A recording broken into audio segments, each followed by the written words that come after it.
ನಾರಾಯಣಂ ನಮಸ್ಕೃತ್ಯ ನರಂಚೈವ ನರೋತ್ತಮಂ ದೇವೀಂ ಸರಸ್ವತೀಂ ವ್ಯಾಸಂ ತಥೋ ಜಯಮುದೀರಯೇ. ಪ್ರಸೀದ ತುಳಸೀದೇವಿ ಪ್ರಸೀದ ಹರಿವಲ್ಲಭೆ ಕ್ಷೀರೋಧಮಥನೋದ್ಭೂತೆ ತುಳಸಿ ತ್ವಾಂ ನಮಾಮ್ಯಹಂ.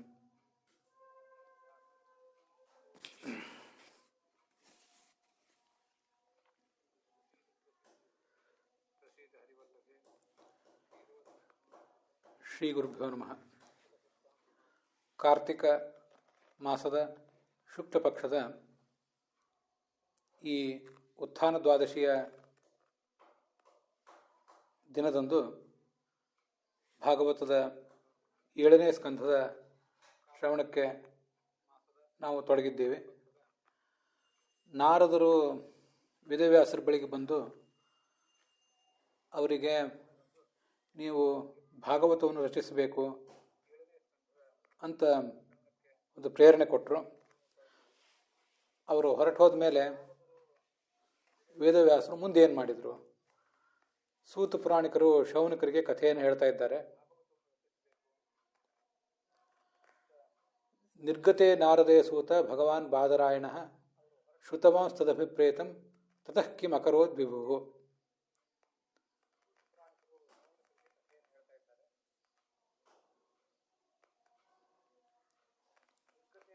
ಭಾಗವತ ಕರ್ಣಾಪದೇಶೇನ ಭಗವತಿ ಭಕ್ತಿ ತನ್ಮಾಹಾತ್ಮ್ಯಂ ಚ ಪ್ರತಿಪಾದ್ಯತೆ. ವೇದವ್ಯಾಸರು ಮುಂದೆ ಏನು ಮಾಡಿದರು ಅಂತ ಶೌನಕಾದಿಗಳ ಪ್ರಶ್ನೆ. ಅದಕ್ಕೆ ಸೂತ ಪುರಾಣಿಕರು ಉತ್ತರ ಕೊಡಬೇಕಾಗಿದೆ ಮುಂದೆ.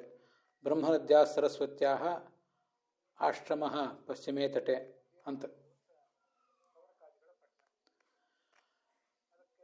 ಈ ಮೊದಲ ಶ್ಲೋಕಕ್ಕೆ ಯಾರ್ಯಾರು ಏನೇನು ವ್ಯಾಖ್ಯಾನ ಮಾಡಿದ್ದಾರೆ ಅಂತ ಅನ್ನೋದನ್ನು ಈಗ ಗಮನಿಸಬೇಕು. ವಿಭು ಶ್ರೀಧರಿ ವ್ಯಾಖ್ಯಾನದಲ್ಲಿ ಬರೀತಾರೆ, ಸಮರ್ಥರಾದಂಥ ವೇದವ್ಯಾಸರು ಏನು ಮಾಡಿದರು, ನಾರದರ ಅಭಿಪ್ರಾಯವನ್ನು ತಿಳಿದ್ರು, ಮುಂದೆ ಏನು ಮಾಡಿದರು ಅಂತ. ವೀರರಾಘವರ ವ್ಯಾಖ್ಯಾನಕ್ಕೆ ಅನುಗುಣವಾಗಿ ಕೂಡ ನಾವು ಅದನ್ನು ಗಮನಿಸಬೇಕು. ಅವರು ಅಲ್ಲಿ ಹೆಚ್ಚಿನ ಅರ್ಥವನ್ನೇನು ಬರೆದಿಲ್ಲ. ಕಿಂವಾ ಭಾಗವತ ಧರ್ಮಾ ನ ಪ್ರಾಯೇಣ ನಿರೂಪಿತಾ. ಭಾಗವತ ಧರ್ಮವನ್ನು ನಾನು ಪೂರ್ಣವಾಗಿ ಹೇಳಲಿಲ್ವೇನೋ ಅಂತ ಅಂದ್ಕೊಂಡಿದ್ರು ಅಂತ ಹಿಂದೆ ಬಂದಿದೆ. ನಾರದರ ಅಭಿಪ್ರಾಯವನ್ನು ಕೇಳಿ ಆ ಭಗವಾನ್ ಬಾದರಾಯಣ ಮುನಿಗಳು ಮುಂದೆ ಏನು ಮಾಡಿದರು, ಇದು ನಡೆಯುವಂಥ ವಿಚಾರ. ಈಗ ನಾವು ಈ ಎಲ್ಲ ವ್ಯಾಖ್ಯಾನಗಳನ್ನು ನೋಡಿದ್ದಾಯಿತು. ವಿಜಯಧ್ವಜರ ಮತ್ತು ಯಾದವಾರ್ಯರ ಅಭಿಪ್ರಾಯ ಒಂದಷ್ಟನ್ನು ಗಮನಿಸಬೇಕು. ಭಾಗವತವನ್ನು ರಚನೆ ಮಾಡಬೇಕು ಅಂತ ಒಂದು ಸೂಚನೆಯನ್ನು ನಾರದರು ವೇದವ್ಯಾಸರಿಗೆ ಕೊಟ್ಟಿದ್ದಾರೆ. ಮತ್ತು ಭಗವಂತನಲ್ಲಿ ಭಕ್ತಿ, ಅವನ ಮಹಾತ್ಮ್ಯ, ಇದೆಲ್ಲವನ್ನು ಕೂಡ ಈ ಗ್ರಂಥದಲ್ಲಿ ಪ್ರತಿಪಾದನೆ ಮಾಡುವವರಿದ್ದಾರೆ ಮುಂದೆ. ತದಭಿಪ್ರೇತಂ, ಆ ನಾರದರ ಅಭಿಪ್ರಾಯ ಏನು, ಭಾಗವತದ ರಚನೆ ಆಗಬೇಕು ಅಂತ ಅವರ ಅಭಿಪ್ರಾಯ. ಕಿಮಕರೋತ್ ವಿಭು, ತದಭಿಪ್ರೇತಂ ಅಂದರೆ ನಾರದರ ಅಭಿಪ್ರಾಯ ಅಂತ ಇಷ್ಟೇ ಅರ್ಥ. ಈ ಶ್ಲೋಕಕ್ಕೆ ಹೆಚ್ಚಿನ ಅರ್ಥ ಏನು ಕಾಣಿಸೋದಿಲ್ಲ. ಇನ್ನು ಮುಂದೆ ಬರುವಂಥ ಬ್ರಹ್ಮನದ್ಯಾ ಸರಸ್ವತ್ಯಾ ಅನ್ನುವ ಶ್ಲೋಕಕ್ಕೆ ನಾವೀಗ ಅರ್ಥ ನೋಡಬೇಕಾಗಿರೋದು. ಬ್ರಹ್ಮ ನದಿ ಅಂತ ಕರೆಸ್ಕೊಂಡಿರುವಂಥ ಆ ಸರಸ್ವತಿ ನದಿ ಏನಿದೆ, ಆ ಸರಸ್ವತಿಯ ನದಿಯ ಪಶ್ಚಿಮ ತಟದಲ್ಲಿ ಒಂದು ಆಶ್ರಮವಿದೆ. ಶಮ್ಯಾಪ್ರಾಸ ಅಂತ ಅದಕ್ಕೆ ಹೆಸರು. ಋಷಿಗಳ ದೀರ್ಘಕಾಲದ ಯಜ್ಞಗಳು ನಡೆಯುವುದೆಲ್ಲ ಆ ಆಶ್ರಮದಲ್ಲಿಯೇ. ಅಂಥ ಪವಿತ್ರವಾದಂಥ ಆಶ್ರಮ ಅದು. ಅಲ್ಲಿ ಮುಂದೆ ಏನು ಕಾರ್ಯಕ್ರಮ ಮಾಡಿದರು? ಅಲ್ಲಿ ವೇದವ್ಯಾಸರು ಏಕಾಗ್ರ ಚಿತ್ತರಾಗಿ ಮುಂದಿನಂತೆ ಧ್ಯಾನಕ್ಕೆ ತೊಡಗಿದರು ಅಂತ ಹೇಳಬೇಕಾಗಿದೆ. ಅಲ್ಲಿ ಬ್ರಹ್ಮನದಿ ಅನ್ನೋ ಒಂದು ಶಬ್ದ ಇದೆ, ಶಮ್ಯಾಪ್ರಾಸ ಅನ್ನುವ ಶಬ್ದ ಇದೆ. ಈ ಎಲ್ಲ ಶಬ್ದಗಳ ಅರ್ಥಗಳನ್ನು ಒಂದು ಬಾರಿ ನಾವು ಗಮನಿಸಬೇಕು. ಶಮ್ಯಾಪ್ರಾಸ ಅಂದರೆ ಏನು ಮತ್ತು ಬ್ರಹ್ಮ ನದಿ ಅಂದರೆ ಏನು? ಶ್ರೀಧರಿಯ ವ್ಯಾಖ್ಯಾನದಲ್ಲಿ ಬ್ರಹ್ಮ ನದಿ ಅಂದರೆ ಬ್ರಹ್ಮ ದೈವತ್ಯಾಯ ಬ್ರಾಹ್ಮಣೈ ಅನ್ವಿತಾಯ ವಾ. ಇದಕ್ಕೆ ಪರಮಾತ್ಮ ಅಥವಾ ಚತುರ್ಮುಖ ಬ್ರಹ್ಮ ಈ ನದಿಗೆ ದೇವತ, ಆ ನದಿಯ ಸ್ವಾಮಿ ಅಂತ ಅರ್ಥ ಅಷ್ಟೇ, ಬೇರೆ ಏನಲ್ಲ. ಅಥವಾ ಬ್ರಾಹ್ಮಣೈ ಅನ್ವಿತ, ಶ್ರೇಷ್ಠರಾದಂಥ ಬ್ರಾಹ್ಮಣರಿಂದ ತುಂಬಿದ್ದಿದು ಈ ನದಿ. ಅದರ ಪಾತ್ರಗಳಲ್ಲಿಯೇ ಜ್ಞಾನಿಗಳು ಅನೇಕ ಗ್ರಂಥಗಳನ್ನು ರಚನೆ ಮಾಡಿದರು, ಪಾಠ ಪ್ರವಚನ ಇತ್ಯಾದಿಗಳನ್ನು ಮಾಡಿದರು ಅಂತ ಈಗ ಅದರ ತಾತ್ಪರ್ಯ. ಸತ್ರವರ್ಧನ ಅಂತಿದೆ. ಸತ್ರ ಅಂದರೆ ಕರ್ಮ, ಅದನ್ನು ವರ್ಧಯತಿ. ಮುನಿಗಳು ಮಾಡಬೇಕಂತ ಎಲ್ಲ ಕರ್ಮಗಳನ್ನು ಕೂಡ ಚೆನ್ನಾಗಿ ಉತ್ತಮವಾಗಿ ನಡೆಯುವಂತೆ ಮಾಡಿದ್ದು ಆ ಸರಸ್ವತಿ ನದಿಯ ಹಿರಿಮೆ. ನಮ್ಮ ಒಟ್ಟಾರೆ ದೇಶದ ಸಂಸ್ಕೃತಿಯೂ ಕೂಡ ಈ ಸರಸ್ವತಿ ನದಿ, ಗಂಗಾ ನದಿ, ಯಮುನಾ ನದಿ ಇವುಗಳ ತಟದಲ್ಲಿಯೇ ವಿಕಸಿತ ಆಗಿದ್ದು ಕೂಡ ನಮಗೆ ಗೊತ್ತಿದೆ. ವೀರರಾಘವರು ಹೇಳ್ತಾರೆ, ಬ್ರಹ್ಮನದ್ಯಾಂ ಬ್ರಹ್ಮರ್ಷಿಭಿ ಸೇವಿತಾಯಾಂ ನದ್ಯಾಂ. ಬ್ರಹ್ಮರ್ಷಿಗಳು ಈ ನದಿಯ ತೀರದಲ್ಲಿ ಕಾರ್ಯ ಯಾವತ್ತೂ ಇರ್ತಿದ್ರು. ಅದರ ಪಶ್ಚಿಮ ತಟದಲ್ಲಿ ಶಮ್ಯಾಪ್ರಾಸ ಅಂತ ಈ ಆಶ್ರಮ ಇದೆ. ಸಚ ಋಷೀಣಾಂ ಸತ್ರವರ್ಧನ, ಸತ್ರಾಣಿ ವರ್ಧಂತೆ ಅಸ್ಮಿನ್ನಿತಿ ತಥಾ. ಅವರ ಸತ್ರಗಳೆಲ್ಲವೂ ಮುನ್ನಡೆಯುವುದು ಇದೇ ಯಾಗದಲ್ಲಿ, ಇದೇ ತಟದಲ್ಲಿ ಅಂತ ಅದರ ಅಭಿಪ್ರಾಯ. ಶಮ್ಯಾಪ್ರಾಸ ಅಂದರೆ ಏನು ಅರ್ಥ ಆಗ್ತದೆ ಅದನ್ನು ಮುಂದೆ ನೋಡೋಣ. ಅದಕ್ಕೆ ವಿಶೇಷವಾಗಿ ಯಾದವಾರ್ಯರು ಅನೇಕ ಅರ್ಥಗಳನ್ನು ಬರೆದಿದ್ದಾರೆ.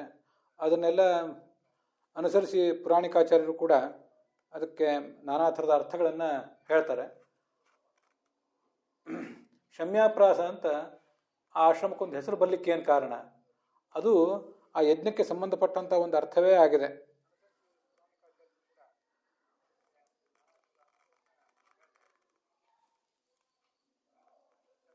ಶಮ್ಯ ಅಂತನ್ನುವುದು ಒಂದು ಯಜ್ಞಕ್ಕೆ ಯಜ್ಞದ ಒಂದು ಉಪಕರಣ. ಅದನ್ನು ಬಿಸಾಡುವುದು ಅಂತ ಅದರ ಅರ್ಥ ಆಗ್ತದೆ. ಅದನ್ನು ಬೇರೆ ಯಾರು ವ್ಯಾಖ್ಯಾನಕಾರರು ಹೇಳಿಲ್ಲ. ವಿಜಯಧ್ವಜರು ಮತ್ತು ಯಾದವಾರ್ಯರು ಅದನ್ನು ವಿವರಿಸ್ತಾರೆ. ಆಚಾರ್ಯರು ಭಾಗವತ ತಾತ್ಪರ್ಯದಲ್ಲಿ ಅದಕ್ಕೆ ಶಮ್ಯಾಂ ಪ್ರಾಸ್ಯ ತತ್ರ ಶಾಲಾಂ ಕೃತ್ವ ತತ್ರ ಯಜ್ಞ ಕ್ರಿಯತೆ ಸಹ ಶಮ್ಯಾಪ್ರಾಸ ಅಂತ ಭಾಗವತ ತಾತ್ಪರ್ಯ ಬರೆದಿದ್ದಾರೆ. ಶಮ್ಯ ಅಂದರೆ ಏನಂತ ಮುಂದೆ ನೋಡೋಣ. ಅದೊಂದು ಉಪಕರಣ. ಅದನ್ನು ಪ್ರಾಸ್ಯ ಒಂದು ಕಡೆ ಬಿಸಾಕಿ ಮುಂದೆ ಅಲ್ಲಿ ಯಜ್ಞಶಾಲೆಯನ್ನು ಮಾಡಿ ಅಲ್ಲಿ ಯಜ್ಞವನ್ನು ಮುಂದುವರಿಸ್ತಾರೆ. ಅದಕ್ಕೆ ಶಮ್ಯಾಪ್ರಾಸ ಅಂತ ಹೆಸರು. ವಿಜಯಧ್ವಜರ ವ್ಯಾಖ್ಯಾನದಲ್ಲಿ ಏನು ಕಾಣಿಸ್ತದೆ ಅದನ್ನೀಗ ಒಂದ್ಸರಿ ನೋಡ್ಬೇಕು ನಾವು. ಮೊದಲು ಲಕುಟೀಕೃತ ಶಮ್ಯಾನ ನಾಮ ಯಾಜ್ಞೀಯ ತರುಶಾಖಾ ಪತಿತಸ್ಥಲೆ ಕೃತ ಶಾಲಾಂತರಿ ಯಜ್ಞ ಕರಣಾತ್ ಶಮ್ಯಾಪ್ರಾಸ ಇತಿ ಲೋಕೆ ರೂಢಿ. ಈ ಶಮ್ಯ ಅನ್ನುವುದೊಂದು ಯಜ್ಞದಲ್ಲಿ ಉಪಯೋಗಿಸಲ್ಪಡುವಂಥ ಒಂದು ಉಪಕರಣ. ಅದು ಒಂದು ಮರದಿಂದ ಮಾಡಿದಂಥ ಉಪಕರಣ. ಅದನ್ನು ಹೀಗೆ ಬಿಸಾಕಿ ಅದು ಎಲ್ಲಿ ಬೀಳ್ತದಲ್ಲೋ ಆ ಜಾಗದಲ್ಲಿ ಒಂದು ಯಜ್ಞಶಾಲೆಯನ್ನು ಮಾಡಿ ಅಲ್ಲಿ ಯಜ್ಞವನ್ನು ಮುಂದುವರಿಸ್ತಾ ಇದ್ರು. ಅದಕ್ಕೆ ಶಮ್ಯಾಪ್ರಾಸ ಅಂತ ಹೆಸರು. ಈ ವೇದವ್ಯಾಸ ದೇವರ ಆಶ್ರಮವೇ ಅನೇಕ ಯಜ್ಞಗಳಿಗೆ ನೆಲೆಯಾದದ್ದು ನಮಗೆಲ್ಲ ಗೊತ್ತಿದ್ದೇ ಇದೆ. ಆದ್ದರಿಂದ ಆ ಆಶ್ರಮಕ್ಕೂ ಕೂಡ ಶಮ್ಯಾಪ್ರಾಸ ಅಂತ ಹೀಗೆ ಹೆಸರಿಟ್ಟಿದ್ರು. ಸತ್ರಂ ವರ್ಧಯತಿ, ವರ್ಧನ, ಸತ್ರ ಅಂದರೆ ಯಜ್ಞ ಮೊದಲಾದದ್ದು. ಆ ಸತ್ರವನ್ನು ವರ್ಧನ ಮಾಡುವುದು ಅಂದರೆ ಹೇಗೆ? ಅಧಿಕ ಫಲಂ ಕರೋತಿ, ಹೆಚ್ಚಿನ ಫಲ ಅದಕ್ಕೆ ಸಿಗುವಂತೆ ಮಾಡ್ತಾರೆ ಅಂತ. ಅದರ ಆ ಜಾಗವೇ ಬೇರೆ ಯಾವುದೇ ಜಾಗದಲ್ಲಿ ಯಜ್ಞ ಇತ್ಯಾದಿಗಳನ್ನು ಮಾಡಿದರೆ ಏನು ಫಲ ಸಿಕ್ಕಿತ್ತು ಅದಕ್ಕಿಂತ ಹೆಚ್ಚಿನ ವಿಶೇಷವಾದ ಫಲ ಈ ಜಾಗದಲ್ಲಿ ಮಾಡಿದರೆ ಸಿಗ್ತದೆ. ಅದಕ್ಕಾಗಿ ಅದನ್ನು ಸತ್ರವರ್ಧನ ಅಂತ ಹೀಗೆ ವರ್ಣನೆ ಮಾಡಿದ್ದಾರೆ. ಬ್ರಾಹ್ಮಣೈ ಆಶ್ರಿತ ಬ್ರಹ್ಮ ದೈವತ್ಯಾವ ನದಿ ಬ್ರಹ್ಮ ನದಿ ತಸ್ಯಾಹ. ಬ್ರಾಹ್ಮಣರು ಆಶ್ರಯಿಸಿದ ಅಥವಾ ಪರಬ್ರಹ್ಮನೇ ಯಾವ ನದಿಗೆ ದೇವತೆಯಾಗಿ ಸ್ವಾಮಿಯಾಗಿದ್ದಾನೋ ಆ ನದಿಯನ್ನು ಬ್ರಹ್ಮ ನದಿ ಅಂತ ಅನ್ನಬೇಕು.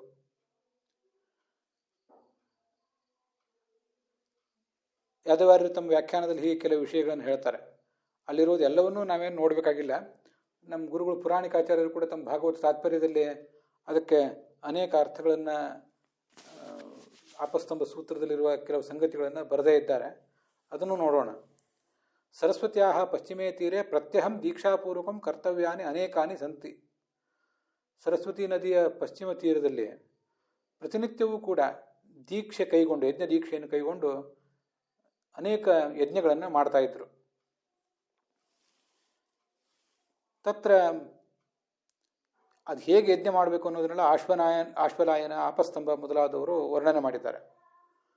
ನಮಗೆ ಗೊತ್ತಿರುವಂತೆ ಆಶ್ವಲಾಯನ ಅಂದರೆ ಋಗ್ವೇದಕ್ಕೆ ಸಂಬಂಧಪಟ್ಟ ಕ್ರಿಯೆಗಳನ್ನು ಹೇಗೆ ಮಾಡಬೇಕು ಅನ್ನುವ ಸೂತ್ರಗಳನ್ನು ಬರೆದಂಥ ಋಷಿ. ಅಲ್ಲಿ ಆದಿ ಅಂತಿದೆ. ಆದಿ ಶಬ್ದದಿಂದ ನಾವು ಆಪಸ್ತಂಭನನ್ನು ತಗೊಳ್ಬೇಕು. ಪುರಾಣಿಕಾಚಾರ್ಯರು ಆಪಸ್ತಂಭನನ್ನು ಕೂಡ ತಮ್ಮ ವ್ಯಾಖ್ಯಾನದಲ್ಲಿ ಉದ್ಧರಿಸ್ತಾರೆ. ಆಪಸ್ತಂಭ ಅಂದರೆ ಯಜುರ್ವೇದದ ಕ್ರಿಯೆಗಳನ್ನು ಹೇಗೆ ಮಾಡಬೇಕು ಅನ್ನುವ ಸೂತ್ರಗಳನ್ನು ಬರೆದಂಥ ಋಷಿ. ನಮಗೆ ಯಜುರ್ವೇದಸ್ಯ ಆಪಸ್ತಂಭ ಸೂತ್ರ ತೈತ್ರಿ ಶಾಖಾಧ್ಯಾಯಿ, ನಾವು ಯಜುರ್ವೇದದವರು, ನಾವು ಆಪಸ್ತಂಭದ ಸೂತ್ರಗಳನ್ನು ಅನುಸರಿಸುವವರು ಅಂತ ಹೀಗೆಲ್ಲ ಅಲ್ಲಿ ನಾವು ಹೇಳ್ತೇವೆ. ಹಾಗೆ ಋಗ್ವೇದಿಗಳು ಆಶ್ವಲಾಯನ ಸೂತ್ರ ಇತ್ಯಾದಿಗಳನ್ನು ಹೇಳ್ತಿರ್ತಾರೆ. ಈಗ ಅವರೆಲ್ಲ ಆಯಾ ವೇದದವರು ಹೇಗೆ ಯಜ್ಞಗಳನ್ನು, ಕ್ರಿಯೆಗಳನ್ನು ಮಾಡಬೇಕು ಅನ್ನೋದನ್ನು ತೋರಿಸಿಕೊಟ್ಟಂಥ ಋಷಿಗಳು, ಗ್ರಂಥಕಾರರವರು. ಇವತ್ತಿಗೂ ಕೂಡ ಆ ಗ್ರಂಥಗಳು ಉಪಲಬ್ಧ ಇವೆ.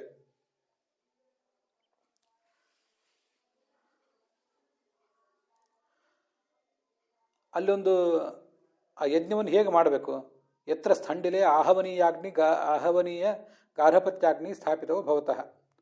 ಅದೊಂದು ಸ್ಥಳದಲ್ಲಿ ಆಹವನೀಯಾಗ್ನಿ ಮತ್ತು ಗಾರ್ಹಪತ್ಯಾಗ್ನಿಗಳನ್ನು ಸ್ಥಾಪನೆ ಮಾಡಿರ್ತಾರೆ. ನಮಗೆ ಆಹವನೀಯಾಗ್ನಿ ಅಂದ್ರೇನು, ದಕ್ಷಿಣಾಗ್ನಿ ಅಂದ್ರೇನು, ಗಾರ್ಹಪತ್ಯಾಗ್ನಿ ಅಂದ್ರೇನು ಅಂತ ಸ್ವಲ್ಪ ನೋಡಬೇಕಾದಂಥ ಒಂದು ಸಂದರ್ಭ ಇದು. ಈ 3 ಅಗ್ನಿಗಳು ಅಂತ ಗೊತ್ತಿದೆ. ಹಾಗೆ 5 ಅಗ್ನಿಗಳು ಅಂತಲೂ ಶಾಸ್ತ್ರದಲ್ಲಿ ವರ್ಣನೆ ಮಾಡ್ತಾರೆ. ದಕ್ಷಿಣಾಗ್ನಿ, ಆಹವನೀಯಾಗ್ನಿ, ಗಾರ್ಹಪತ್ಯಾಗ್ನಿ, ಸಭ್ಯ ಮತ್ತು ಆವಸತ್ಯ ಅಂತ. ಅಲ್ಲಿ ಈ ದಕ್ಷಿಣಾಗ್ನಿ ಏನಿದೆ ಅದರ ಹೆಸರು ಇಲ್ಲೇನು ಬಂದಿಲ್ಲ ಈ ಆದಿವಾರದ ವ್ಯಾಖ್ಯಾನದಲ್ಲಿ. ಆದರೆ ಪ್ರಸಂಗ ಬಂತು ಅಂತ ಅದನ್ನು ಹೇಳ್ತಾ ಇದ್ದೀನಿ, ಎಷ್ಟು ಅಗ್ನಿಗಳಿರ್ತವೆ, ಯಜ್ಞದ ವೈಭವ ಹೇಗಿರ್ತದೆ ಅಂತ. ದಕ್ಷಿಣಾಗ್ನಿ ಅನ್ನುವಲ್ಲಿ ಪುರೋಡಾಶ ಪಚನ, ಯಜ್ಞದಲ್ಲಿ ಏನೋ ಒಂದು ಆಹುತಿ ಹಾಕಲಿಕ್ಕೆ ಹಿಟ್ಟು, ಅಕ್ಕಿ ಮೊದಲಾದವುಗಳಿಂದ ಬೇರೆ ಬೇರೆ ಏನೇನೋ ಮಾಡ್ತಿರ್ತಾರೆ. ಅಂಥ ಪುರೋಡಾಶವನ್ನು ಬೇಯಿಸುವಂಥ ಒಂದು ಜಾಗಕ್ಕೆ, ಆ ಒಂದು ಅಗ್ನಿಗೆ, ನಿರ್ದಿಷ್ಟ ಅಗ್ನಿಯಲ್ಲೇ ಅದನ್ನು ಮಾಡಬೇಕು ಅಂತ ವಿಧಾನ ಇದೆ. ಹಾಗೆ ಪುರೋಡಾಶವನ್ನು ಬೇಯಿಸುವ ಒಂದು ಅಗ್ನಿ ಏನಿದೆ ಅದಕ್ಕೆ ಈ ದಕ್ಷಿಣಾಗ್ನಿ ಅಂತ ಹೇಳ್ತಾರೆ. ದಕ್ಷಿಣಾಗ್ನಿಯಲ್ಲಿ ಅದಷ್ಟೇ ಅಲ್ಲ, ಮತ್ತು ಕೆಲವು ಕೆಲಸಗಳನ್ನು ಮಾಡ್ತಿರ್ತಾರೆ.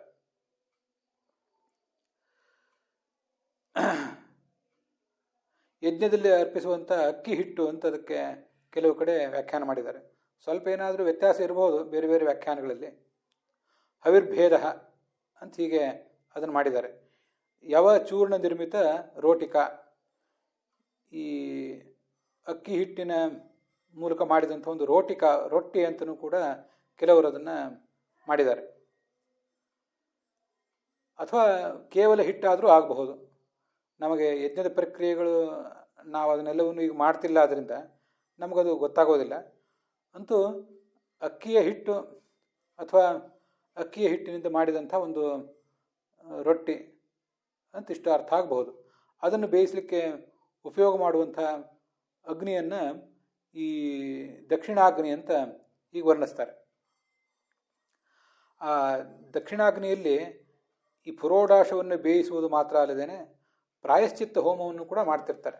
ಯಜ್ಞಗಳನ್ನು ಮಾಡುವಾಗ ಏನಾದರೂ ಹೆಚ್ಚು ಕಡಿಮೆ ಆದರೆ ಪ್ರಾಯಶ್ಚಿತ್ತ ಮಾಡ್ಕೋಬೇಕಾಗ್ತದೆ. ಅದನ್ನು ಪ್ರಾಯಶ್ಚಿತ್ತ ಹೋಮವನ್ನು ಕೂಡ ಅದೇ ಅಗ್ನಿಯಲ್ಲೇ ಮಾಡ್ತಾರೆ. ಮುಂದೆ ಬ್ರಾಹ್ಮಣರಿಗೆ ಭೋಜನವನ್ನು ಕೂಡ ಅದೇ ಬ್ರಾಹ್ಮಣರ ಭೋಜನ ಆಗಬೇಕಾದ್ರೆ ಏನು ಅಡಿಗೆ ಆಗಬೇಕು ಅದನ್ನು ದಕ್ಷಿಣಾಗ್ನಿಯಲ್ಲಿ ಮಾಡ್ತಾರೆ.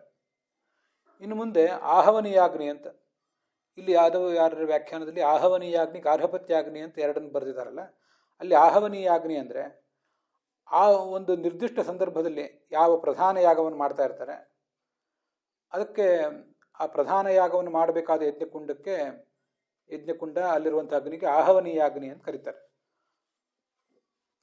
ಹವನೀಯ ಅಂದರೆ ಹೋಮ ಮಾಡಬೇಕಾದದ್ದು ಅಂತ ಅರ್ಥ. ಗಾರ್ಹಪತ್ಯ ಅಂದರೆ ಅಗ್ನಿ ಸಂರಕ್ಷಣ. ನಮಗೆ ಗೊತ್ತಿರುವಂತೆ ಗೃಹಪತಿ ಅಂದರೆ ಗೃಹಸ್ಥ ಅಂತ ಅರ್ಥ. ಗೃಹಸ್ಥರು ತಮ್ಮ ಮನೆಯಲ್ಲಿ ಯಾವ ಅಗ್ನಿಯೊಂದನ್ನು ನಿತ್ಯವೂ ಇಟ್ಟಿರ್ತಾರೆ, ಅದಕ್ಕೆ ಗಾರ್ಹಪತ್ಯಾಗ್ನಿ ಅಂತ ಕರೀತಾರೆ. ಅಗ್ನಿ ಸಂರಕ್ಷಣೆ ಮಾಡೋದು. ಅವರು ಈ ಗೃಹಸ್ಥರಾದಂದಿನಿಂದ ಆ ಅಗ್ನಿಯನ್ನು ಸಂರಕ್ಷಣೆ ಮಾಡ್ತಾ ಬಂದಿರ್ತಾರೆ. ಎಂದು ಆರಿ ಹೋಗದಂತೆ ಅದನ್ನು ಅವರು ಮೇಂಟೈನ್ ಮಾಡಿರ್ತಾರೆ. ಅದನ್ನೇ ಗಾರ್ಹಪತ್ಯಾಗ್ನಿ ಅಂತ ಹೀಗೆ ವರ್ಣಿಸ್ತಾರೆ.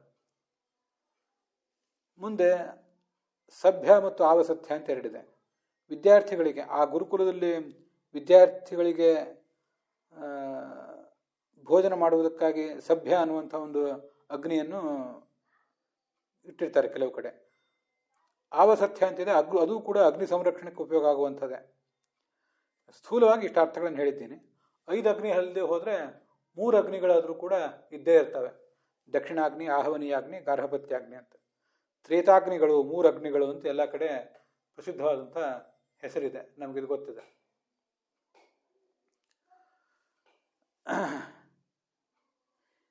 ಹೀಗೆ ಇದೊಂದು ಆಹವನೀಯಾಗ್ನಿ, ದಕ್ಷಿಣಾಗ್ನಿಗಳನ್ನು ಇಟ್ಟಿರ್ತಾರೆ. ಅಲ್ಲಿ ಆ ಸ್ಥಂಡಿಲ ಅಂದರೆ ನೆಲದ ಮೇಲೊಂದೇನು ಮಂಡಲ ಹಾಕಿರ್ತಾರೆ, ಅದರ ಹೊರಗೆ ಆಗ್ನೇಯ ಕೋಣದಲ್ಲಿ ಆಗ್ನೇಯ ಮೂಲೆಯಲ್ಲಿ 36 ಅಂಗುಲ ಪರಿಮಿತವಾದಂಥ ಒಂದು ಭೂಮಿ ಇರ್ತದೆ.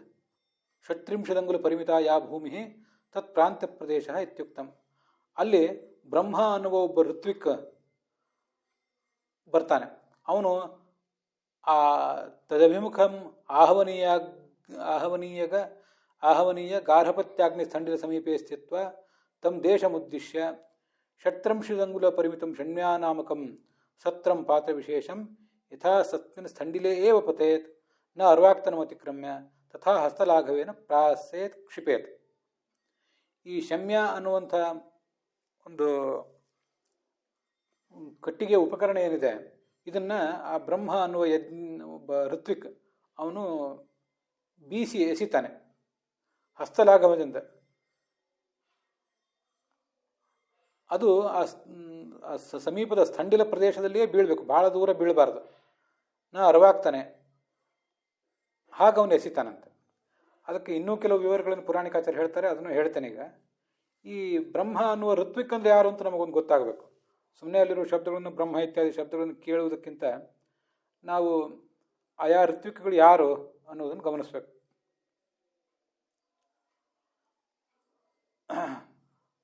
ಹೋತ ಅಂತ ಒಬ್ಬ ಋತ್ವಿಕ್ ಇರ್ತಾನೆ, ಅವನು ಋಗ್ವೇದಕ್ಕೆ ಸಂಬಂಧಪಟ್ಟವನು. ಅಧ್ವರ್ಯು ಅಂತನೂ ಯಜುರ್ವೇದಕ್ಕೆ ಸಂಬಂಧಪಟ್ಟ ಋತ್ವಿಕ್ ಪುರೋಹಿತ ಆಗಿರ್ತಾನೆ. ಉದ್ಗಾತ ಅನ್ನೋನು ಸಾಮವೇದಕ್ಕೆ ಸಂಬಂಧಪಟ್ಟಂತೆ ಋತ್ವಿಕ್ ಆಗಿರ್ತಾನೆ. ಮತ್ತು ಬ್ರಹ್ಮ ಅನ್ನುವವನು ಇಡೀ ಯಜ್ಞದಲ್ಲಿ ಏನೇ ಲೋಪದೋಷ ಆಗದಂತೆ ಅದನ್ನು ನೋಡ್ಕೊಳ್ಳಿಕ್ಕಾಗಿ ಮುಖ್ಯ ಸ್ಥಾನವನ್ನು ವಹಿಸಿಕೊಂಡಿರ್ತಾನೆ. ಅವನಿಗೆ ಬ್ರಹ್ಮ ಅಂತ ಕರೀತಾರೆ. ಈ ಯುಧಿಷ್ಠಿರ ಯಜ್ಞವನ್ನು ಮಾಡಿದಾಗ, ಹಿಂದೆ ರಾಜಸೂಯಾಗ ಮಾಡಿದಾಗ, ಅಲ್ಲಿ ವೇದವ್ಯಾಸರೇ ಬ್ರಹ್ಮ ಆಗಿದ್ದರು ಅಂತ ಹೀಗೆ ಕೇಳಿ ಬರ್ತದೆ. ಅನೇಕ ಜನ ಋತ್ವಿಕ್ಗಳು ಅಲ್ಲಿ ಇದ್ದರು, ಯಾಜ್ಞವಲ್ಕ್ಯ ಮೊದಲಾದವರು ಅಂತ ಹೀಗೆ ಕೇಳಿ ಬರ್ತದೆ. ಹೀಗೆ ಹೋತ ಮತ್ತು ಅಧ್ವರ್ಯು, ಉದ್ಗಾತ, ಬ್ರಹ್ಮ ಅಂತ 4 ಜನ ಋತ್ವಿಕ್ಗಳೇನಿದ್ದಾರೆ, ಇವರಿಗೆ ಸಹಾಯಕರಾಗಿ ಇನ್ನು 3 ಜನ ಇರ್ತಾರೆ. ಒಟ್ಟಾರೆ 16 ಜನ ಋತ್ವಿಕ್ಗಳು ಅಲ್ಲಿ ಇರ್ತಾರೆ. ಅಧ್ವರ್ಯು ಅಂತ ಯಜುರ್ವೇದದ ಪುರೋಹಿತ ಇದ್ದಾನಲ್ಲ, ಅವನಿಗೆ ಸಹಾಯಕರಾಗಿ ಪ್ರತಿಪ್ರಸ್ಥಾತ್ರ, ನೇಷ್ಟ್ರು, ಉನ್ನೇಷ್ಟ್ರು ಅಂತ 3 ಜನ ಇರ್ತಾರೆ. ಹಾಗಾಗಿ ಯಜುರ್ವೇದಕ್ಕೆ ಸಂಬಂಧಪಟ್ಟಂತೆ 4 ಪುರೋಹಿತರಾಗ್ತಾರೆ. ಬ್ರಹ್ಮ ಒಟ್ಟಾರೆ ಯಜಮಾನದ ನೇತೃತ್ವವನ್ನು ವಹಿಸಿದವನು. ಅವನಿಗೆ ಬ್ರಾಹ್ಮಣಾಚ್ಛಾಂಸಿ, ಅಗ್ನಿಧ್ರ ಮತ್ತು ಪೋತ್ರ ಅಂತ 3 ಜನ ಇರ್ತಾರೆ ಸಹಾಯಕರಾಗಿ. ಒಟ್ಟವ್ರು 4 ಜನ ಆದರು. ಹೋತ ಅಂತ ಋಗ್ವೇದದ ಪುರೋಹಿತ, ಅವನಿಗೆ ಮೈತ್ರಾವರುಣ, ಅಚ್ಛಾವಕ, ಗ್ರಾವಸ್ತುತ್ ಅಂತ 3 ಜನ ಸಹಾಯಕರಿರ್ತಾರೆ. ಉದ್ಗಾತ ಅಂತ ಸಾಮವೇದದ ಪುರೋಹಿತ, ಅವನಿಗೆ ಪ್ರಸ್ತೋತ, ಪ್ರತಿಹರ್ತ, ಸುಬ್ರಹ್ಮಣ್ಯ ಅಂತ 3 ಜನ ಸಹಾಯಕರಾಗಿರ್ತಾರೆ. ಹೀಗೆ ಒಟ್ಟು 16 ಜನ ಪುರೋಹಿತರಾಗ್ತಾರೆ. ಇದಲ್ಲದೆ ಸದಸ್ಯ ಅನ್ನುವ ಮತ್ತೊಬ್ಬ ಋತ್ವಿಕ್ ಇರ್ತಾನಂತೆ. ಒಟ್ಟು 17 ಜನ ಆಗ್ತಾರೆ. ವೇದೋಕ್ತವಾದಂಥ ಯಜ್ಞಗಳಲ್ಲಿ ಇಷ್ಟು ಜನ ಪುರೋಹಿತರಿರ್ತಾರೆ. ಇದಲ್ಲದೆ ಯಜಮಾನನ ಪತ್ನಿ ಅವರೆಲ್ಲ ಬೇರೆ. ಇದು ಆ ಬ್ರಹ್ಮ ಅನ್ನುವ ಋತ್ವಿಕ್ಕಿನ ಬಗ್ಗೆ ನಾನು ಹೇಳಬೇಕಾದದ್ದು. ಆ ಶಮ್ಯ ಅನ್ನುವ ಒಂದು ಪ್ರದೇಶ ಅದು ಎಲ್ಲಿ ಹೋಗಿ ಬೀಳ್ತದಲ್ಲ, ಯಸ್ಮಿನ್ ಷಟ್ತ್ರಿಂಶದ ಅಂಗುಲ ಪರಿಮಿತ ಪ್ರಾಂತ್ಯ ದೇಶ ಇತಿಯಾವತ್, ಅಲ್ಲಿ ಈ ಗಾರ್ಹಪತ್ಯ ಅಗ್ನಿಯ ಸ್ಥಾಪನೆ ಮಾಡಬೇಕು, ಅಗ್ನಿ ಮಂಟಪಾದಿಗಳನ್ನು ಮಾಡಬೇಕು. ಅಲ್ಲಿ ಗಾರ್ಹಪತ್ಯಾಗ್ನಿ ಈ ಹಿಂದೆ ಎಲ್ಲಿತ್ತಲ್ಲ, ಯಾವ ಜಾಗದಲ್ಲಿತ್ತಲ್ಲ, ಅಲ್ಲಿಂದ ಗಾರ್ಹಪತ್ಯಾಗ್ನಿಯನ್ನು ಅಂದರೆ ಅದರ ಕುಂಡವನ್ನು ತೆಗೆದುಕೊಂಡು ಹೋಗಿ ಆ ಮಂಟಪದಲ್ಲಿ ಕುಂಡ ಮಧ್ಯದಲ್ಲಿ ಸ್ಥಾಪನೆ ಮಾಡಬೇಕು. ಆ ಯಾಗ ಪ್ರದೇಶಕ್ಕೆ ಶಮ್ಯ ಅಂತ ಹೀಗೆ ಕರೀತಾರೆ. ಶಮ್ಯ ಅಂದರೆ ಕಟ್ಟಿಗೆ ಉಪಕರಣ, ಪ್ರಾಸ ಅಂದರೆ ಎಸೆಯುವುದು ಅಂತ ಅದರ ತಾತ್ಪರ್ಯ. 36 ಅಂಗುಲದ ಒಂದು ಉಪಕರಣ ಅದು. ಹೀಗೆ ಶಮ್ಯಾಪ್ರಾಸ ಅಂತ ಅದರ ಅರ್ಥವನ್ನು ಯಾದವಾರ್ಯರು ಇಷ್ಟು ವಿವರಿಸಿದ್ದಾರೆ.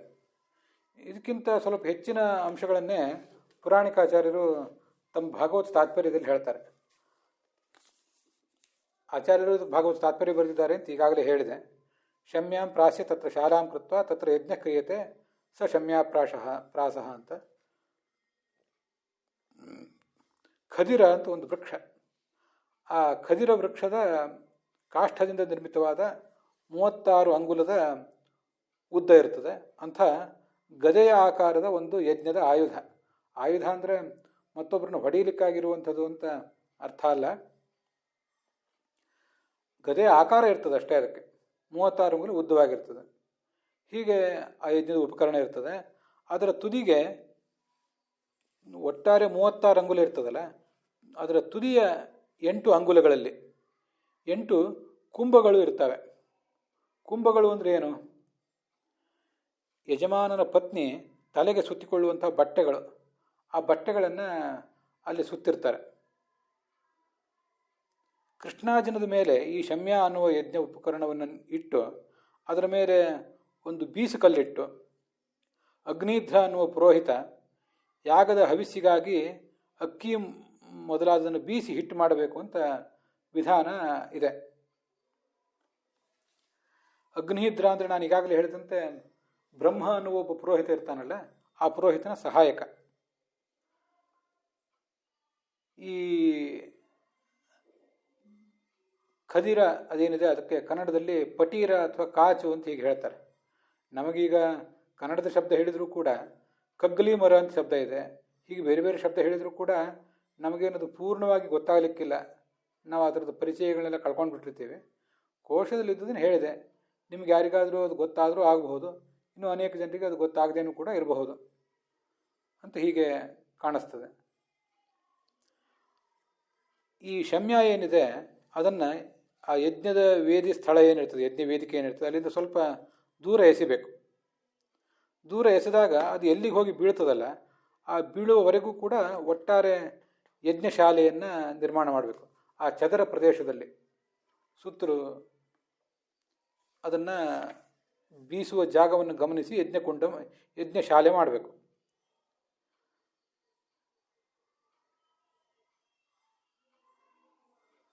ಆ ಪ್ರದೇಶದೊಳಗೆ ಅಗ್ನಿಕುಂಡದಿಂದ ಹೊರಗೆ ಅದು ಬಿದ್ದರೆ ಆವಾಗ ಅಲ್ಲಿ ಮತ್ತೆ 3 ಅಗ್ನಿಗೆ ಪ್ರದಕ್ಷಿಣೆ ಹಾಕಬೇಕು. ಕವಿರಗ್ನಿ ಅನ್ನೋ ಮಂತ್ರವನ್ನು ಹೇಳಿ 3 ಬಾರಿ ಅಗ್ನಿಗೆ ಪ್ರದಕ್ಷಿಣೆ ಹಾಕಬೇಕು. ಆ ಅಗ್ನಿಯನ್ನು ಮತ್ತೆ ಕುಂಡದಲ್ಲಿ ಹಾಕಬೇಕು. ಈ ಪ್ರದೇಶದಿಂದ ಹೊರಗೆ ಅಗ್ನಿಯ ಕೆಂಡ ಹಾರಿ ಬಿದ್ದರೆ ಕುಂಡದಲ್ಲಿರುವಂಥ ಎಲ್ಲ ಅಗ್ನಿಯನ್ನು ಎಲ್ಲಿ ಹಾರಿ ಬಿದ್ದಿದೆಯೋ ಅಲ್ಲಿಗೆ ತಂದು ಆ ದಿನ ಇಡೀ ಋತ್ವಿಕ್ಗಳು ಅಲ್ಲಿ ವಾಸ ಮಾಡಬೇಕು ಅಂತ ಹೀಗೆ ವಿಧಾನ ಇದೆ. ಈ ಪ್ರದೇಶಕ್ಕೆ ಶಮ್ಯ ಪರಾಸ ಅಂತ ಈಗ ನಾವು ಗಮನಿಸ್ತಾ ಇದ್ದೀವಿ. ಶಮ್ಯ ಪ್ರಾಸ ಅಂತ 4 ಅಕ್ಷರಗಳ ಶಬ್ದ ಇದೆ. ಅದು ಮೂಲತಃ ಆಪಸ್ತಂಭ ಶ್ರೌತ ಸೂತ್ರದಲ್ಲಿ, ಅಂದರೆ ಶ್ರೌತ ಸೂತ್ರ ಅಂದರೆ ಶ್ರುತಿಯ ಅರ್ಥವನ್ನು, ಶ್ರುತಿಯ ಕ್ರಿಯೆಗಳನ್ನು ವರ್ಣನೆ ಮಾಡುವಂಥ ಸೂತ್ರಗಳು. ಅದರಲ್ಲಿ 9.1.17 ಆ ಪ್ರಕರಣದಲ್ಲಿ ಶಮ್ಯ ಪರಾಸ ಅಂತ 5 ಅಕ್ಷರಗಳ ಒಂದು ಶಬ್ದ ಇದೆ. ಅದನ್ನೇ ನಾವು ಶಮ್ಯ ಪ್ರಾಸ ಅಂತ 4 ಅಕ್ಷರವಾದ ಶಬ್ದವನ್ನಾಗಿ ಮಾಡಿದರೂ ಕೂಡ ಅದೇ ಅರ್ಥ ಆಗ್ತದೆ ಅಂತ ಇಷ್ಟು ಅರ್ಥ ಬರೆದಿದ್ದಾರೆ. ನಮಗೆ ಯಾದವಾರ್ಯರು ಹೇಳಿದ್ದು ಅಥವಾ ಪುರಾಣಿಕಾಚಾರ್ಯರು ಈ ಥರ ಹೇಳಿದ್ದೆಲ್ಲವೂ ಕೂಡ ಏನಿದೆ, ಆ ಶಮ್ಯವನ್ನು ಎತ್ತಿ ಎಸೆಯಬೇಕು, ಅಲ್ಲಿ ಯಾಗಶಾಲೆ ಮಾಡಬೇಕು. ಯಾಗಶಾಲೆ ಮಾಡಿ ಅಲ್ಲಿ ಅಗ್ನಿಯನ್ನು ಸ್ಥಾಪಿಸಬೇಕು. ಅಗ್ನಿಯನ್ನು ಕುಂಡದೊಳಗೆ ಹಾಕುವಾಗ ಅಗ್ನಿಕುಂಡದಿಂದ ಕೆಂಡ ಏನಾದರೂ ಹೊರಗೆ ಬಿದ್ದರೆ ಅಲ್ಲಿ ಆ ಅಗ್ನಿಯನ್ನು ತಿರುಗಿ ಮತ್ತೆ ಕುಂಡದಲ್ಲಿ ಹಾಕಬೇಕು. ಅದು ಮತ್ತೊಂದು ಸರಿ ಹೊರಗೆ ಬಿದ್ದರೆ ಆ ಕುಂಡದಲ್ಲಿರುವಂಥ ಅಗ್ನಿಯಲ್ಲೆಲ್ಲ ಎಲ್ಲಿಗೆ ಅಗ್ನಿ ಬಿದ್ದಿತ್ತೋ ಅಲ್ಲೇ ತಂದು ಹಾಕಬೇಕು. ದಿನ ಇಡೀ ಋತ್ವಿಕಗಳಲ್ಲಿ ವಾಸ ಮಾಡಬೇಕು ಇತ್ಯಾದಿ ವಿಧಾನಗಳು.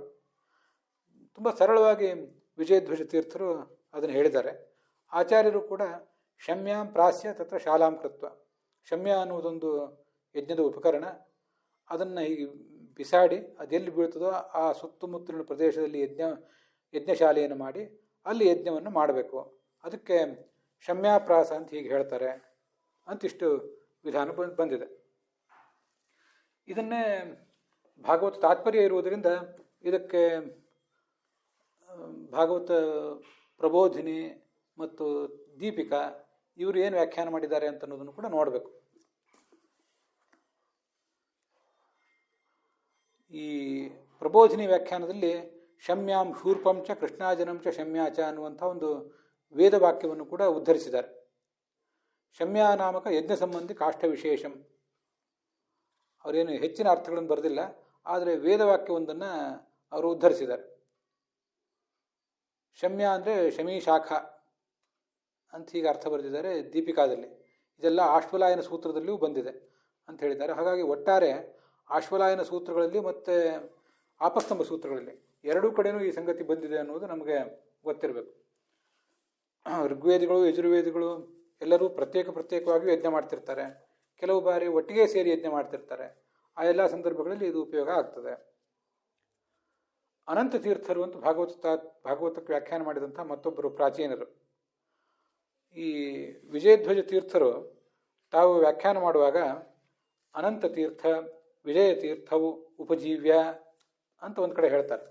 ಈ ಹಿಂದೆ ನಾನು ಅದನ್ನು ಹೇಳಿದ್ನೋ ಇಲ್ಲೋ ಗೊತ್ತಿಲ್ಲ, ಈಗ ಆಕಸ್ಮಿಕವಾಗಿ ಅದೇನೋ ನೆನಪಾಯಿತು, ಅದಕ್ಕಾಗಿ ನಿಮಗದನ್ನು ಹೇಳಬೇಕು ಅಂತ, ನಿಮ್ಮ ಎದುರಿಗೆ ಅದನ್ನು ಹಂಚ್ಕೊಳ್ಬೇಕು ಅಂತ ಹೊರಟೆ. ಅನಂತ ತೀರ್ಥ ವಿಜಯ ತೀರ್ಥವು ಪ್ರಣಮ್ಯ ಮಸ್ಕರೀ ವರವಂದ್ಯವು ತಯೋಸ್ತುತಿಂ ತಯೋಕೃತಿಂ ಸ್ಫುಟಂ ಉಪಜೀವ್ಯ ಪ್ರವಚ್ಮಿ ಭಾಗವತ ಪುರಾಣಂ ಅಂತ ವಿಜಯಧ್ವಜರು ತಾವು ಭಾಗವತ ವ್ಯಾಖ್ಯಾನದ ಆರಂಭದಲ್ಲಿ ಹೇಳಿದ್ದಾರೆ. ಅನಂತ ತೀರ್ಥರು ಅಂತೊಬ್ಬರು, ವಿಜಯ ತೀರ್ಥರು ಅಂತೊಬ್ಬರು, ಅವರಿಬ್ಬರನ್ನು ನಾನು ನಮಸ್ಕರಿಸಿ ಅವರು ಮಾಡಿದ ಭಾಗವತ ವ್ಯಾಖ್ಯಾನಗಳನ್ನು ಅವಲಂಬಿಸಿ ಭಾಗವತ ಪುರಾಣಕ್ಕೆ ವ್ಯಾಖ್ಯಾನ ಮಾಡುವನಿದ್ದೇನೆ, ಪದರತ್ನಾವಲಿ ಎನ್ನುವ ವ್ಯಾಖ್ಯಾನವನ್ನು ಬರೀತೇನೆ ಅಂತ ಹೇಳಿಕೊಂಡಿದ್ದಾರೆ. ಅಲ್ಲಿ ಆ ವಿಜಯ ತೀರ್ಥರು ಅನ್ನೋರದ್ದು ವ್ಯಾಖ್ಯಾನ ನಮಗೆ ಎಲ್ಲಿ ಅಷ್ಟು ಸಿಕ್ಕೋದಿಲ್ಲ ಅಂತ ಹೇಳ್ತಾರೆ ಗೋವಿಂದಾಚಾರ್ಯರು. ಅನಂತ ತೀರ್ಥರದ್ದು ಮಾತ್ರ ಅನೇಕ ಕಡೆ ಸಿಕ್ತಿರ್ತದೆ. ಅದನ್ನು ಗೋವಿಂದಾಚಾರ್ಯರು ತಮ್ಮ ಭಾಗವತ ತಾವು ಸಂಪಾದಿಸಿದ ಭಾಗವತ ತಾತ್ಪರ್ಯದಲ್ಲಿ ಅನಂತ ತೀರ್ಥರ ಅಭಿಪ್ರಾಯಗಳನ್ನು ಕೂಡ ಅಲ್ಲೆಲ್ಲಿ ಹಾಕಿರ್ತಾರೆ. ಬ್ರಹ್ಮ ನದಿ ಅಂದರೆ ಬ್ರಾಹ್ಮಣ ಕುಲ ಪ್ರಿಯವಾದ ನದಿ ಅಂತ ಅನಂತ ತೀರ್ಥರು ವ್ಯಾಖ್ಯಾನ ಮಾಡಿದ್ದನ್ನು ಇಲ್ಲಿ ಗೋವಿಂದಾಚಾರ್ಯ ಹಾಕಿದ್ದಾರೆ.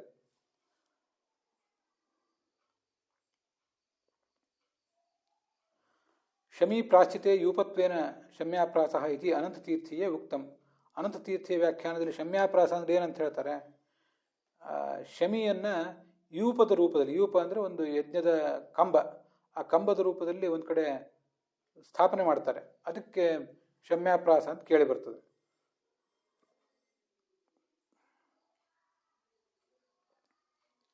ಇನ್ನೊಂದು ಪ್ರಾಚೀನ ಟೀಕಾ ಇದೆ ಭಾಗವತಕ್ಕೆ ಬೇರೆ ಬೇರೆದು. ಅದೆಲ್ಲ ಪಾದ ಸದೃಶ ಯಜ್ಞಾಯುಧ ಶಮ್ಯ, ಒಂದು ಯಜ್ಞದ ಉಪಕರಣವನ್ನು ಶಮ್ಯ ಅಂತಾರೆ. ಅದನ್ನು ಬೀಸಿ ಎಸಿಬೇಕು. ಅದ್ಯಾತಕ್ಕೆ ಅಂದರೆ ಭೂ ಸಂಸ್ಕಾರಾರ್ಥವಾಗಿ, ಭೂಮಿಯ ಶುದ್ಧೀಕರಣಕ್ಕಾಗಿ ಅಲ್ಲಿ ಶಾಲೆಯನ್ನು ಮಾಡಿ ಯಜ್ಞ ಮಾಡಬೇಕು ಅಂತ ಒಂದು ಪ್ರಾಚೀನ ಟೀಕಾ ಇದೆ. ಇದೆಲ್ಲವನ್ನು ಕೂಡ ಸ್ವೀಕಾರ ಮಾಡಬೇಕು ಅಂತ ಗೋವಿಂದಾಚಾರ್ಯರು ಅದಕ್ಕೆ ಅರ್ಥ ಬರೆದಿದ್ದಾರೆ. ಹೀಗೆ ಇವತ್ತು ಆ ಬ್ರಹ್ಮ ನದಿ ಅಂದ್ರೇನು, ಮತ್ತು ಅಲ್ಲಿರುವಂಥ ಪುರೋಹಿತರು ಯಾರ್ಯಾರು, ಯಜ್ಞದ ಪ್ರಾಚೀನ ಕಾಲದ ಯಜ್ಞಗಳು ಹೇಗೆ ನಡೀತಾ ಇದ್ವು ಅಂತನ್ನೋದನ್ನೆಲ್ಲ ನೋಡಿದ್ದೀವಿ. ವಿಶೇಷತಃ ಶ್ರೌತ ಯಜ್ಞಗಳು, ಶ್ರುತ್ಯುಕ್ತವಾದ ಯಜ್ಞಗಳು ನಡೀತಾ ಇರುವಂತಹ ರೀತಿಯನ್ನು ಇವತ್ತು ನಾವು ನೋಡಿದ್ದೀವಿ.